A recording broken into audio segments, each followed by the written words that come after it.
మాతృదేవోభవ. నేను వాణీసు పుత్రుడ కానే కాను, అంత పాండిత్యమెక్కడిదయ్య నాకు. నన్ను వెంకమ్మ కొడుకటం సన్న చాలు, భరతీదేవి వడినూగు భాగ్యమతియే. నన్ను వెంకమ్మ కొడుకటం సన్న చాలు, భారతీదేవి వడినూగు భాగ్యమతియే. మహత్తరమైన తత్వజ్ఞానాన్ని సూక్ష్మతరం చేసి మనకు అందిస్తూ ఉన్న మహాభారత కథాశ్రవణం కోసం ఎదురు చూస్తూ ఉన్న భక్తి టీవీ ప్రేక్షక మహాశయులందరికీ కవి బ్రహ్మ, ఉభయ కవి మిత్రుడు తిక్కన సోమయాజి రచించిన ఆంధ్ర మహాభారతం అశ్వమేధ పర్వానికి సాగుతున్న సామాజిక వ్యాఖ్యలో 1746వ భాగానికి స్వాగతం. దీని ప్రారంభంలో మనం ఒక్క విషయం గుర్తు చేసుకోవడం బాగుంటుంది. మన దేవతల మధ్యలో ఉండే సమన్వయానికి, సామరస్యానికి ప్రతీకగా ఉంటుంది ఆ మాట. శ్రీకృష్ణుడు మళ్ళీ నాకు భగవద్గీత చెప్పమని అన్నప్పుడు అర్జునుని కోప్పడి ఒక మాట అన్నాడు. నీకు బుద్ధి శ్రద్ధ లేకుండా పోయాయ్యా, వేళాకోళంగా ఉంది, మళ్ళీ చెప్పమంటున్నావు, ఏ కాలక్షేప మాటల కింద ఉన్నాయి ఇవన్నీను అని అంటూనే, అప్పుడు నేను చెప్పింది యశోదా కృష్ణుణ్ణి కాదయ్యా, దేవకీ కృష్ణుణ్ణి కాదయ్యా. యోగేశ్వరేశ్వరక మహాబుద్ధిర్మహాసిద్ధిర్ మహాయోగేశ్వరేశ్వరి మహాభోగ మహేశ్వర్య మహావీర్య మహాబల మహాబుద్ధిర్మహాసిద్ధిర్ మహాయోగేశ్వరేశ్వరి మహాతంత్ర మహాయంత్ర మహామంత్ర మహాసన మహాయాగక్రమారాధ్య మహాభైరవ పూజిత. ఆ తల్లి చెప్పించిందయ్యా నా చేత. నేను యోగేశ్వరుణ్ణే చెప్పాను కానీ మామూలుగా గొల్లపాలెం కృష్ణుడే నేను చెప్పలేదయ్యా. మీరు అలాగే అనుకుంటారు ఎంతసేపు ఆ రూపంలో ఉండడం వల్ల. ఆ రూపమే ఆ రూపమే, అరూపం అని ఎవడు అనుకోడయ్యా. అసలు ఆ రూపం కాదయ్యా, అరూపం ముఖ్యం. దాని గురించిన ఆలోచనే రాకపోతే ఎలాగా అర్జున? నిజంగానండి, అప్పటికప్పుడు శ్రీకృష్ణుడు ఈ భగవద్గీత అంతా సంక్షిప్తంగా అలాగ యుద్ధరంగంలో చెప్పడానికి చేసిన ఉపాసన ఏమిటో తెలుసా? అది శ్యామలాదండకంలో ఉంటుంది. ఆ విషయం చాలా స్పష్టంగా ఉంటుంది. మత్త మాతంగ కన్యా సమూహాన్వితే మంజులా మేనకాద్యంగనా మానితే భైరవైరష్టభిర్వేష్టితే దేవి వామాదిభిశక్తిభిः సంశ్రితే లక్ష్మ్యాదిశక్త్యష్టకైः సేవితే భైరవీ సంవృతే పంచబాణేన రత్యా చ సంభావితే ప్రీతిశక్త్యా వసంతేన చ ఆనందితే భక్తిభాజాంబరం శ్రేయసే కల్పసే ఛందసామోజసే భ్రాజసే యోగినాం మానసే ధ్యాయసే గీత విద్యానుయోగాతితృష్ణేన కృష్ణేన సంపూజ్యసే. కాళిదాసు శ్యామలాదండకం చూడండి. గ్రంథాల మధ్యలో సమన్వయం చేసుకోవాలండి. అందుకే ఒకటే పుస్తకం పట్టుకుని జీవితాంతా నేను చదువుతూ ఉంటా, అజ్ఞానంలో పడిపోతాం. ఓ బండతనం వచ్చేస్తుంది, ఓ వెర్రి మమకారం పుస్తకం పట్ల వస్తుంది. మనుషుల పట్ల వచ్చిన పర్వాలా, పుస్తకం పట్ల ఏ రోజైనా చదవకపోతే భయం, ఏమైపోతుందో. ఇవాళ చదువుకోలేదు, అందుకే ఆర్టీసీ బస్సు దొరకలేదు. ఆర్టీసీ బస్సుగా పుస్తకానికి సంబంధం ఏంటి? ఒకే పుస్తకం పట్టుకుని అలా వేలాడుతూ ఉంటే అది నలిగిపోవడం, మనం నలిగిపోవడం తప్పితే ఏమీ జరగదండి. శివపరంగా కొన్ని, విష్ణుపరంగా కొన్ని, ఎప్పుడు ఖాళీ దొరికితే అప్పుడు చదవండి. అంతేకాదు గంట మించి ఏది చదవకూడదు, నియమం పెట్టుకుని చదవండి. ఏం పర్వాలా, ఏకధాటిగా ఎందుకండి? కంఠస్థం చేయడం ముఖ్యం కాదు, ఎవరికో చెప్పడం ముఖ్యం కాదు. ఈ రెండు విషయాలు మర్చిపోతే మనం పుస్తకాలు హాయిగా చదవగలం. కంఠస్థం చేయడం, ఎవరికో చెప్పడం మా పని అమ్మా, మీకేం పని, అందరికీ ఏం పని? అది మాకు తప్పదు, మా పాటలు మేము పడుతున్నాం ఇక్కడ. మీకేం హాయిగా కూర్చొని చదువుకోవచ్చు. అయిపోయింది, వదిలేసాం, ఎంత అర్థమైతే అంత అర్థం. అప్పుడు ఇలాంటివి తెలుస్తాయి. నేను అరగంటకో పుస్తకం పెట్టుకుని చదవడం వల్ల ఈ అనేక రకాల విషయాలన్నీ దొరుకుతున్నాయి. మణిద్వీపం ఎక్కడ, శ్యామలాదండకం ఎక్కడ, మీరు చూడండి. మధ్యలో ఉమాసహస్రం మోక పద్యతి, మళ్ళీ సరే దినపత్రిక సరేసారు. అది లేనిదే మనకు ఉపన్యాసం ఉండదు. ఎలా వస్తున్నాయి? అరగంట మించి ఏం చదవద్దు, ఎంత అయితే అంతే, ఎంత ఎక్కితే అంతే. ఇంకా నాకేదో ముఖ్యమైనవి రాసి పెట్టుకోవడం, కంఠస్థం చేయడం, ఇవన్నీ ఉన్నాయి చెప్పాలి. కాబట్టి మీకు ఆ బాధ లేదు. సుఖజీవులు మీరు. లోకంలో సుఖజీవులు ఎవరైనా భక్తి టీవీ దగ్గర కూర్చొని చూసేవాళ్ళు. వాళ్ళని అందులో ఒకటి ఆచరించమనండి, మన వల్ల ఏమవుతాయండి? ఏదో ఆ టీవీ రాబట్టి, మళ్ళీ ఇదో వేదాంతం. ఆ టీవీ రాబట్టి, ఆ టీవీ మనం ఇక్కడ ఎన్నంతకాలమే వస్తుంది, మనం పైకెడితే కూడా రాదు. ఇది బాగుండదు కూడా రమ్మంటే. అందుకే చూడండి, ఇది చెబుతూ మత్తమాతంగ కన్యా సమూహాన్వితే వామాదిభిశక్తిభిः సంశ్రితే ఇవన్నీ అంటూ గీత విద్యానుయోగాతి తృష్ణేన కృష్ణేన సంపూజ్యసి. గీత విద్య అనుయోగ అతి తృష్ణేన కృష్ణేన సంపూజ్యసి. ఆనాడు భగవద్గీత కృష్ణుడు అనుగ్రహించి చెప్పించింది నువ్వే కదమ్మా అన్నాడు కాళిదాసు. అది కృష్ణుడు మాట. ఒక మహాయోగీశ్వరేశ్వర దశలో ఉండి చెప్పానయ్యా, నీకు ఏం తెలుసులవన్నీ. ఆవిడ సామాన్యురాలు కాదయ్యా, ఆదిశక్తి నిన్ను నన్ను పాలిస్తున్నది ఆవిడ. సర్వయంత్రాత్మిక సర్వమంత్రస్వరూపిణి. సర్వయంత్రాత్మిక సర్వతంత్ర రూప మనోన్మణి మహాదేవి మహాలక్ష్మీర్మృణప్రియ మాహేశ్వరి మహాదేవి మహాలక్ష్మీర్మృణప్రియ. ఆవిడయ్యా మహాబుద్ధిర్ మహాసిద్ధిర్ మహాయోగేశ్వరేశ్వరి. ఆవిడ నా చేత చెప్పించిందయ్యా. ఆ కృష్ణుడు అనేది కేవలం ఉపాధి, ఆ శరీరం అంతే. అంతఃశక్తి ప్రేరణ వల్ల అంత వేగంగా, అంత సంక్షిప్తంగా, అంత మనస్సుకు నాటుకునేలా చెప్పగలిగానయ్యా. ఇవాళ మళ్ళీ ఏది చెప్పమంటే అలాగా అది మనం గ్రహిద్దాం. ఆ ఆదిపరాశక్తి యొక్క భక్తి ఎంత గొప్పదో గ్రహిద్దాం. అది చెబుతూ దేహారోగ్యం ముఖ్యమని చెప్పాను కదా. దేహంలో ఎప్పుడూ అర్జున శ్లేష్మం పెరగకుండా చూసుకుంటే ఆరోగ్యం అంతా బాగున్నట్టే అన్నాడు. మనం అందరం జాగ్రత్త పడాల్సిన విషయం. ఏ పదార్థాల వల్ల శ్లేష్మం పెరుగుతుందో ఆ పదార్థాలు తగ్గించాలి. కఫం పెరిగితే అన్నిటికీ అడ్డమేనయ్యా. శ్లేష్మతత్వం, వాతతత్వం, పిత్తతత్వమే కదా ఆరోగ్యం. అవి ఉండవలసిన పాలలో ఉండేలా ఉంటే సరిపోతుంది. ఇప్పుడున్న ఆహార పదార్థాల్లో ఈ అకాల వర్షాలు, వీటిలో ఈ శ్లేష్మం పెరిగే లక్షణం బాగా ఎక్కువ. ఇవి మాలాంటి వక్తల్ని ఇంకా ఇబ్బంది పెడతాయి ఇవి. కానీ అందరము జాగ్రత్త పడవలసింది అక్కడే. కఫం పెరిగింది అంటే మాట కూడా రాదయ్యా అన్నాడు. నిజమేగా. ముప్పునక ఆలకింకరులు ముంగిట రాలక ముందే ముంగిట రాలిన వేళ ముంగిట వచ్చిన వేళ ముప్పునక ఆలకింకరులు ముంగిట వచ్చిన వేళ రోగముల్ కొప్పురమై కపము కుత్తుగబట్టిన వేళ బాంధవుల్ గప్పిన వేళ నీ స్మరణ కల్గునో కల్గదో నాటికిప్పుడే తప్పగజేతు నీ స్మరణ దశరథి కరుణాపయోనిధి అన్నాడు మహానుభావుడు. ఏమోనయ్యా మృత్యుదశ అంత్యదశలు తలుచుకోమంటారు. ఏమో ఎవరికి తెలుసు, ఎలా కుదురుతుంది? అప్పుడు ఏ స్థితిలో ఉంటానో నాకు తెలుసా? కాస్త రాసి పెట్టుకోవయ్యా. రామదాస్ అనేవాడు నన్ను తలుచుకున్నాడని ఎక్కడైనా మళ్ళీ అనుకున్నాను. పైన ఏమైనా కాగితాలు చూపించాలేమో అని పాపం రామదాస్ అమాయకంగా మన తరఫున ప్రశ్నించాడు. యమభటులు వచ్చి నుంచున్నప్పుడు ప్రాణాల్లో అక్కెళ్ళిపోతుంటే రామానాలను ఎందుకు అనిపిస్తుంది? వద్దు వద్దు అని అనిపిస్తుందయ్యా. ఇప్పుడు అంటాను అది రాసుకో అన్నాడు ఆయన. పాపం రాముడు అలాగే రాసుకున్నాడు. మనం ఏం చెప్తే అది వినేవాడు దేవుడు ఒక్కడేనండి. మనం ఏం చెబితే అది వింటాడు పాపం ఆయన. చెప్పినట్టు బుద్ధిమంతుడిలాగా చక్కగా వినేవాడు దేవుడు అక్కడ. అందులో రాముడు మరీను. రాముడు బుద్ధిమంతుడు అని ఉండనే ఉందిగా. రాముడు మించిన బుద్ధిమంతుడైన దేవుడు లేనేలేడు పాపం. ఆస్తులు కరిగిపోతున్నా ఏమీ అనడు, అసలు ఆ బాణం తీయడు. అది దేవుడు. అందుకని ఈ ఆరోగ్యం విషయంలో కనీసపు జాగ్రత్త. సరే, సందర్భం వచ్చింది కాబట్టి నాకు వైద్యశాస్త్రం తెలియదు, కానీ నేను పాటిస్తున్నవి ఉపయోగపడేవి కొన్ని చెబుతాను. పొద్దున్న పరగడుపునే ఒక అల్లం ముక్క కానీ, మొహం కడుక్కున్న వెంటనే ఒక అల్లం ముక్క కానీ, సరే అవకాశం ఉన్నవాళ్ళు అంటే వాళ్ళ వృత్తి ధర్మాలను బట్టి ఒక వెల్లుల్లిపాయ కానీ, పచ్చి వెల్లుల్లిపాయ లేదా అల్లం ముక్క తినగలిగితే గొంతు చాలా సాఫుగా బ్రహ్మాండంగా ఉంటుంది. ఈ కఫాలు శ్లేష్మాలు పెరగవు. మధ్యాహ్నం అన్నం తిన్నా ఖచ్చితంగా దంపతులు తాంబూలం వేసుకోవాలి. రాత్రి కూడా వేసుకోవాలి. కనీసం 60 ఏళ్ళు దాటే వరకు వేసుకోవాలి. అన్నం అరుగుతుంది, ఈ శ్లేష్మాలు కఫాలు పెరగవు, జీర్ణశక్తి పెరుగుతుంది, నాలిక పెదవులు అన్నీ బాగుంటాయి, పళ్ళు బాగుంటాయి. మధ్యాహ్నం కాసిన ధనియాలు అన్నం తిన్నాక, ఆ తాంబూలం అయ్యాక లేదా ముందు ఇప్పుడు రాత్రి కాసిన జీలకర్ర అన్నం తిన్నాక కొద్దిగా 4 ధనియాలు, ఊరికి గింజలు 4 గింజలు నోట్లో వేసుకుని నవిలేయడమే. రాత్రి జీలకర్ర. ఈ 2 చేస్తే మధుమేహ వ్యాధి రాదు. నాకు ఇంతవరకు అది దరిజేరకపోవడానికి ఈ చిట్కా కారణం. మా అమ్మ చెప్పింది. మధ్యాహ్నం రాత్రి తేడా ఏం లేదు, మొత్తం మీద ఓ పూట ధనియాలు, ఓ పూట జీలకర్ర. ఇంట్లో ఉండేవే, ఎక్కడ రూపాయి ఖర్చు లేదు. ఉన్నదేదో కిరాణం ఖర్చే, అంతకంటే ఉంది. ఎక్కడ కాస్త సభకు వెళ్ళి మాట్లాడవలసి వచ్చినా లేకపోతే ఆఫీస్కి వెళ్ళినా మాట్లాడక తప్పదు కదా. ఒక లవంగం మొగ్గ 2 మొగ్గలు నోట్లో వేసుకుంటే ఆ ఘాటు కాస్త గొంతులో ఉండే ఇబ్బందులు అన్నీ పోయి కఫం పెరగకుండా మాట సాఫీగా ఉంటుంది. మా ఉపన్యాసాలకి అవధానాలకి మా విజయ రహస్యం లవంగమే. ఎప్పుడూ లవంగాల డబ్బా జేబులో ఉంటుంది చిన్నది. ఆ సభకు ముందు 2 బారేస్తాం, గొడవ వదిలిపోతుంది. తాత్కాలికంగా 2 గంటలు ఏమైనా ఉన్నా అది లాగేస్తుంది. రాత్రి పడుకోబోయే మీద ఖచ్చితంగా ఒక ఏలక్కాయ, ఎప్పటికే చాలా ఎక్కువైనట్టున్నాయి. ఇవన్నీ చిన్న చిన్న చిట్కా. ఈ శ్లేష్మం కఫం విషయంలో జాగ్రత్త పడటం కోసం కాస్త మధ్యాహ్నం నిద్రపోయే అలవాటు ఉన్న వాళ్ళు లేచాక ఒక్క ఉసిరికాయ బద్ద, అది కూడా రామ్దేవ్ది ఆమ్లా చట్పట్టని దొరుకుతుంది. హాటు స్వీటు 2 ఉంటాయి. ఒక ఉసిరికాయ బద్ద బొగ్గనెట్టి కాస్త మనం రాసుకునేదో చదువుకునేదో ఏదో మన పని మనం చేసుకుంటే పళ్ళు బ్రహ్మాండంగా ఉంటాయి. మొక్కజొన్న పొత్తులు కూడా చెరుగ్గాళ్ళు కూడా పడగొట్టు తినేయచ్చు, ఏం పర్వాలేదు. ఇలా ఇవన్నీ చిన్న చిన్న చిట్కాల కింద బాగా ఉపయోగపడతాయి.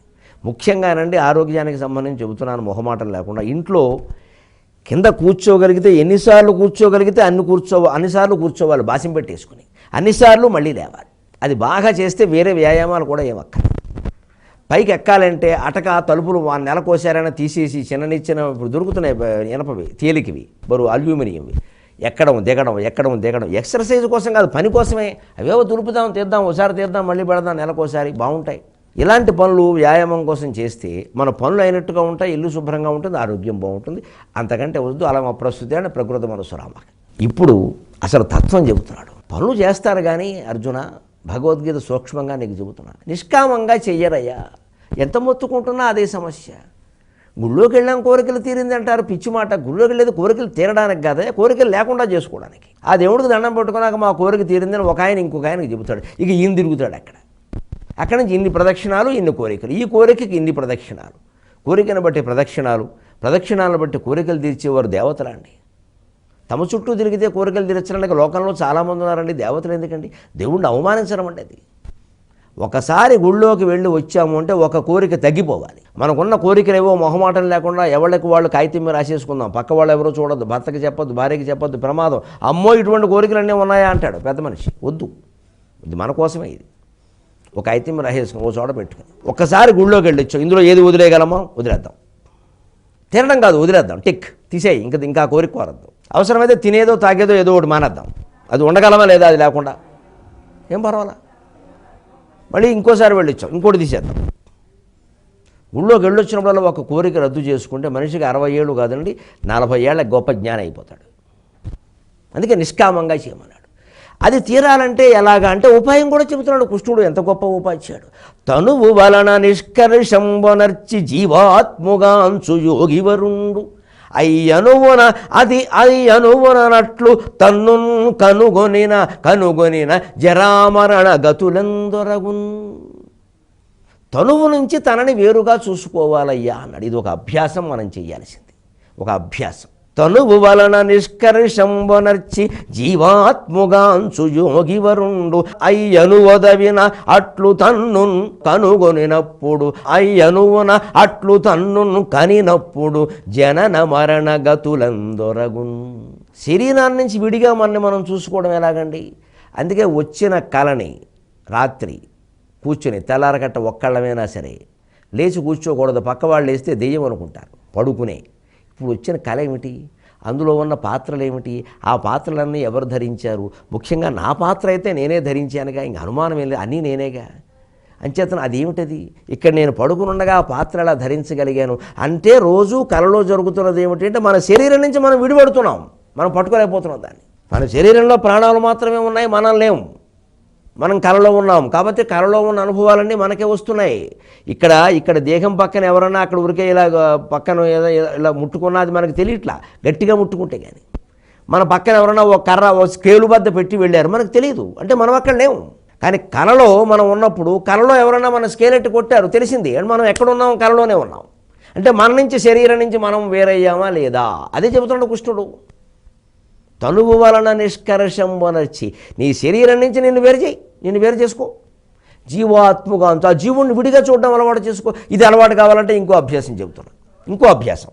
దారిలో ఎవరైనా ఒక రోగి, ఒక ప్రమాదం జరిగింది, విలవిల్లాడిపోతున్నారు అనుకుందాం. మనం అక్కడ నుంచుని ఏదో చేయవలసిన చర్యలేవో చేయాలి, దాని గురించి కాదు. ఊరికే చుట్టూ మోగి గాలి ఆడకుండా చేయడం కంటే దూరంగా నిలబడి ఆ శరీరంలో నేను ఉంటే ఎలా ఉండేది? ఆ శరీరంలో నేనే ఉండుంటే.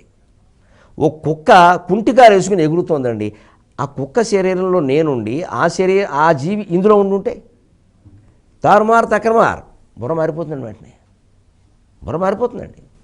అయ్య బాబోయ్ అంత ఘోరమా? వెంటనే ఆ కుక్కకి ఏమైనా చెయ్యాలేమో చూస్తాం, వెంటనే అక్కడ ప్రమాదం జరిగిన వ్యక్తికి ఏదైనా చెయ్యాలో చూస్తాం. ఇదే చెప్పింది శ్రీకృష్ణుడు. యో మాం పశ్యతి సర్వత్ర సర్వంచమయి పశ్యతి. ఎవరు నన్ను అన్ని జీవుల్లో చూస్తారో, ఎవరు అన్ని జీవుల్లోనూ నన్ను చూస్తారు, మయి తేషు చాప్యహం, వారిలో నేనున్నాను, నాలో వారు ఉన్నారు, నాకు వారికి భేదం లేదు. అన్ని జీవుల్లోనూ తనను తాను చూసుకుంటాడు. కాబట్టి అభిమన్యుడు చనిపోయినా ఏడవలేదు, గాంధారి శాపం ఇచ్చినా ఏడవలేదు, పాండవులు సాధించిన విజయానికి పొంగిపోయి విందులు వినోదాలు చేసుకోలేదు. పాండవులు చేసుకున్నారు, కృష్ణుడు చేసుకోలేదు. ఎంత మిన్ను విరిగి మీద పడినా కంగారు పడలేదు. దేవుడు కాబట్టి అనద్దమ్మా, ఆయన అభ్యాసం చేశాడు, ఎలా చేయాలో మనకు చెబుతున్నాడు. కృష్ణుడిని అయితే మీరు దేవుడు కాబట్టి అంటారు, రాముడిని నేను దేవుడిని గారిని చెప్పాడే. అందుకే దేవతల్ని మానవులుగా భావించి వాళ్ళ జీవితాన్ని మనం విశ్లేషణ చేసుకుంటే మనం బాగుపడతాం. వాళ్ళు దేవుళ్ళు అంటే దేనికి సమాధానం లేదు, ఇంకా ఆరాధనే మిగులుతుంది. ఆ జీవితం నుంచి మనం గ్రహించేది ఏముండదు. గ్రహించమని రాముడికి మహాపురుష లక్షణాలు 16 ఉన్నాయండి అని 16 చెప్పి ఆయన దేవుడు అనకూడదు. ఆయన మనిషికి 16 ఉండడం సాధ్యం. అప్పుడు 16 2 6 పొందే ప్రయత్నం చేస్తాడు. 16 చెప్పి కాబట్టి ఆయన దేవుడు అంటే అవన్నీ మనకి లేవు, రావు కూడాను. దేవుళ్ళకి వస్తాయి, మనకు వస్తాయి ఏమిటి, ఈ ప్రసాదం ఎప్పుడు పెడతారు అంటామంతే. ఇది నీరసం. అందుకే రాముడు దేవుడని నేను చెప్పను, నేను రామాయణం చెబితే నేను చెప్పను, నేను మానవుడని చెప్తాను. నేను ఉత్తమ మానవుడు, మహోన్నత మానవుడు, మానవుడై ఉండే కష్టాలు పడి పడి మగ్గి ఎదిరించిన మానవుడు. అప్పుడు మనం ఎదిరించగలుగుతాం. అందుకే నేను రామాయణం ఆధునిక జీవనం అని పెడతాను నా సభల్లో శీర్షికలు. రామాయణ ప్రశస్తి, రామాయణ వైభవం, రాముడు మహిమ బెటర్. నేను అందులో ఉండే మానవత్వం కావాలా మనకి, మహిమ కాదు. మహిమ అంటే మాయలో పడిపోతారు, ఇంకా ఆరాధన పెరుగుతుంది, ఆచరణ ఉండదు. అదే మొత్తుకుంటున్నాడు కృష్ణుడు ఇక్కడ. నేను చెప్పింది చెయ్యరు, ఊరికే నాకు దండలేస్తారు, నాకు అభిషేకాలు చేస్తారు, నాకు గుళ్ళు కడతారు. భగవద్గీత అంతా ఇదే కదయ్యా. నీ శరీరం నుంచి నువ్వు వేరు చేసుకుని చూడు. ఎవరో సంతోషిస్తున్నారు, ఆడుకుంటున్నారు దారిలో పిల్లలు. ఆ పిల్లల్లో నేనుంటే ఆ బాల్యం ఆనందం కనపడు. ఆ పిల్లాడు ఏమనుకుంటాడు, వాడికి ఆట ఆనందంగా ఉండదు, మనం అనుకుంటాం. కానీ మనం సూటు బూటు వేసుకుని అప్పుడే కారు దిగుతాం కదా, చూసి నేను కూడా ఒకసారి ఇలాంటి కారు ఎక్కాలి, ఇలాగే దిగాలి. వాడికి అది ఆనందంగా. బాల్యం ఆనందం అని మనం చెబుతూ ఉండే దాటిపోబట్టి బాల్యం ఆనందం అన్నవాడిని ఎవరినైనా సరే పరకాయ ప్రవేశం చేయించి ఆ బాలుల్లో ప్రవేశపెట్టి వీడి మనస్సు వీడికే ఉండేలా చేస్తే 2 నిమిషాలు బయటకు వచ్చేస్తాడు నాకు వద్దని. ఈ పాటలు పాడిన తేలిక అది, మేరా బచ్చిపని పేరా బచ్చిపని అని ఒక అభూత కల్పన పాటలు. బాల్యం ఆనందం కాదు. యోగ వాసిష్టం చదువుకోండి. బాల్యం అంత దుఃఖం ఇంకోట్లేదు. మనకి బాల్యం ఆనందంగా ఎందుకు గడిపిస్తుందంటే వెళ్ళిపోయింది కాబట్టి. వెళ్ళిపోయిన రోజులన్నీ మంచివి అంటూ ఉంటాం కదా, ఆ రోజులే వేరమ్మా, మనం చూడలేదు కాబట్టి. ఆ రోజులేక ధర్మరాజు రోజులు ఎలా ఉన్నాయి చెప్పుకుంటున్నాం మనం. ఏం బాగున్నాయండి, ఎలా ఉన్నాయి అలాగే ఉన్నాయి. అక్కడ ఉన్నవాళ్ళు ఏడ్చారు. వెళ్ళిపోయిందల్లా మంచిది, జరిగిపోయిందల్లా మంచిది, పోయిన వాళ్ళల్లా గొప్పవాడు, వాడు ఎంత దుర్మార్గుడైనా సరే. ఇదో అజ్ఞానం, ఇదో భ్రమ. గొప్పతనం అప్పుడు ఉంది ఇప్పుడు ఉంది, చెడ్డతనం అప్పుడు ఉంది ఇప్పుడు ఉంది. ఏదో పాళ్ళల్లో కొంచెం తేడా ఉంటుంది, పెద్ద విషయం కాదు అది. అదంతా మన విచక్షణ. అందుకని చెబుతున్నాడు కృష్ణుడు, తనువున నిష్కర్షమునర్చి జీవాత్మకాంచు యోగి వరుండు. కలలో సాధ్యమైందిగా, ఇలలో ఎందుకు సాధ్యం కాదు? ఊరికే ఉన్నప్పుడు కూడా ఏదైనా ఒక జీవిలో నేను ఉన్నాను. ఎదురుగా కుక్క ఎక్కడో పడుకుని గోక్కుంటూ కూర్చుని దాంట్లో నేను ఉన్నాను. ఇక నిన్న మనం ఉదాహరణ చెప్పుకున్నాం. ఆవు దూడని దాని పాలు దాన్ని తాగనివ్వకుండా ముట్టికి మూతి కట్టి కాలు విరిగిపోయినా సరే లాక్కెళ్ళిపోతున్నాడు ఎవడో, అది ఏడుస్తోంది.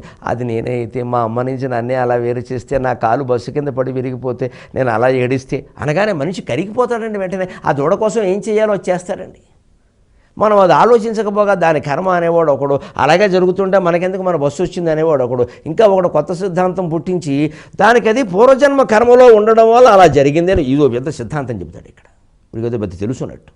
దాని దగ్గరికి వెళ్ళి అవన్నీ చెబితే సిద్ధాంతాలు నాకెందుకయ్యా, నా తల్లిపాలు నాకు కావాలయ్యా, మీరు ఎవరన్నా పాల వ్యాపారస్తులకు చెప్పగలిగితే చెప్పండి ఉంటుంది. దానికి నోరు ఉంటే. వాటికి నోరు లేనందుకు మనకి నోరు ఇచ్చినందుకు భగవంతుడు వాటి తరఫున మనం ఆలోచించాలి కదండి. అది కదండి సమభావన. అంచేతని చెబుతున్నాడు, అలా చేయగలిగితే యోగి వరుణుడు అయ్యనువున అట్లా తన్నును కనినప్పుడు జనన మరణగతులను దొరకను. అలాగే తన శరీరం నుంచి తను వేరు చేసుకుని చూడగలిగినట్టయితే ఖచ్చితంగా జననము లేదు మరణము లేదు, ఆత్మను నేను గ్రహించగలుగుతాడయ్యా. ఆ ఆత్మ దర్శనం ఎంత గొప్పది అంటే, ఆత్మదర్శి అయిన వాడిని త్రిలోకాధిపతులు కూడా ఏం చెయ్యలేరు. దేవేంద్రుడు సహా, బ్రహ్మ విష్ణు మహేశ్వరుడు సహా ఎవ్వరూ ఏం చెయ్యలేరు. దానికి కారణం ఏం చెయ్యలేరు అని కృష్ణుడు అని ఊరుకుంటాడు. కానీ ఇక్కడ కారణం చెప్పరా. బ్రహ్మానుచింతనం అనే ఉపదేశ గ్రంథంలో శంకరాచార్య స్వామి చెప్పారు. ఆయన చెప్పిన ఉపదేశ గ్రంథాలలో బ్రహ్మానుచింతనం అని ఒకటి ఉందండి, ప్రత్యేకం ఒక ఖండిక. 29 శ్లోకాలు ఉంటాయి. అహం బ్రహ్మేతి యో వేద స సర్వం భవతు త్విదం నాభృత్యా ఈశతే దేవాః నాభృత్యా ఈశతే దేవాః తేషామాత్మా భవేత్ సఖా తేషామాత్మా భవేద్ధి సఖా. బ్రహ్మానుచింతనం అనే ఉపదేశ గ్రంథంలో చెప్తారు దాన్ని. ఎంత చక్కని మాట అంటే, అహం బ్రహ్మేతి యో వేద, నేనే ఆ పరబ్రహ్మను అనే ఆత్మదర్శనం ఎవడైతే చేయగలుగుతాడో, స సర్వం భవతు ఇదం. భవతు అన్న దాంట్లో తూ క్రియాపదంలోది వేరే తూ పెట్టారు. స సర్వం భవతు త్విదం, అదంతా ఛందస్సు కోసం. ఆయన అన్నీ అవుతాడు, మనం అవుతున్నామండి. విడిగా ఉన్నప్పుడు మన శరీరమే మనం అనుకుంటున్నాం, కళలో ఉన్నప్పుడు అన్ని శరీరాలు మనమేగా. కల కూడా మాని గాఢనిద్రలోకి వెళ్ళినప్పుడు మొత్తం ప్రపంచానంతటినీ అజ్ఞానంలో ఉండి చూస్తున్నాగా అలాగా. అదేగా వేదాంత 2 చెప్పింది. అహము సర్వం నాహము సర్వం అహము సర్వం మమ సర్వమితి స్ఫుటం జ్ఞాతే తత్వే కుతో దుఃఖం ఇది వేదాంతడిండిమక. అహం సర్వం నాహం సర్వం, నేను అన్నీ కాదు, నేను ఈ శరీరాన్ని. జాగ్రత్త అవస్థలో ఉన్నప్పుడు అలాగే అనుకుంటున్నాను. నిజమే, అది కూడా అనిపిస్తుంది. అలాగే స్వప్నంలోకి వెళ్ళాం, అహం సర్వం, నేనే అన్నీ. ఎందుకంటే కళ్ళలో కనిపించినవన్నీ మనమే. కళ్ళలో ఎవరు దేవుడు కనిపించాడు అన్నది, ఆ కనిపించిన దేవుడు నువ్వే. కళ్ళలో కనపడిన కుక్క నువ్వే, కళ్ళలో కనపడిన మొక్క నువ్వే, కళ్ళలో కనపడిన దోసకాయ తొక్క నువ్వే. అలాగే దేవుడు కూడా నువ్వే. అంటే దేవుడు కనపడడం విశేషం కాదు, గొప్ప చెప్పక్కల్లా. ఇదో డబ్బా. కుక్క కనపడితే చెప్పడే, దోసకాయ మొక్క కనపడితే చెప్పడే, దేవుడు కనపడేసరికి చెప్పేస్తున్నాడు. ఇది ప్రచారం. కళ్ళలో కనపడే దేవుడు, దోసకాయ మొక్క, దోళ్ళగాసే చెరువు, దోళ్ళను కడిగే చెరువు అన్నీ ఒకటే, అన్నీ భ్రమే. దేవుడు కూడా భ్రమే. అన్ని భ్రమంలా కనపడుతుంది, అది కూడా దేవుడు భ్రమ. అది ఆ భ్రమను మనం ఎందుకు చెప్పేస్తామంటే లోకంలో గౌరవాలు పెరిగిపోతాయి. ఇంకా ఆవిడకి ఎప్పటికీ 3 సార్లు కనపడి, ఏడు కనపడతాడు, కొరియర్ వాడా కేబుల్ వాడా దేవుడు కనపడడానికి? వాడే కనపడడం లేదే. కబుర్లండి ఇవన్నీ. ఇది తేడా. అందుకని అహం సర్వం మమ సర్వం కారణస్థితిలో, 3వ స్థితిలో ఉండి, జాగ్రత్త స్వప్న సుషుప్తి అవస్థలో ఉండి, కారణ శరీరంతో ఉన్నప్పుడు అజ్ఞానిగా ఉండి అన్నీ చూస్తున్నాం మనం. జ్ఞానిగా ఉండి చూడగలిగితే అది ముక్తి, అజ్ఞానిగా ఉండి చూస్తే సుషుప్తి. అంతకంటే ఏం లేదు. ఇలా చేయగలుగుతున్నాం కదా, అది చేయండి. అటువంటి ఆత్మదర్శనం చేసిన వాడికి ఏం చెబుతున్నాడు? భవేత్ సఖ, ఆ దేవతల ఆత్మ ఇతనాత్మ ఒకటే కాబట్టి ఎవరు ఎవరిని ఏమీ చేయగలిగింది లేదయ్యా, ఎవ్వరూ ఏమీ చేయలేరు ఆత్మజ్ఞానం ఉన్నవాడిని. అందరూ దేవతలు వాడిని కాపాడుకుంటూ ఉంటారని చెప్పాడు. అంత గొప్పది ఆత్మజ్ఞానం.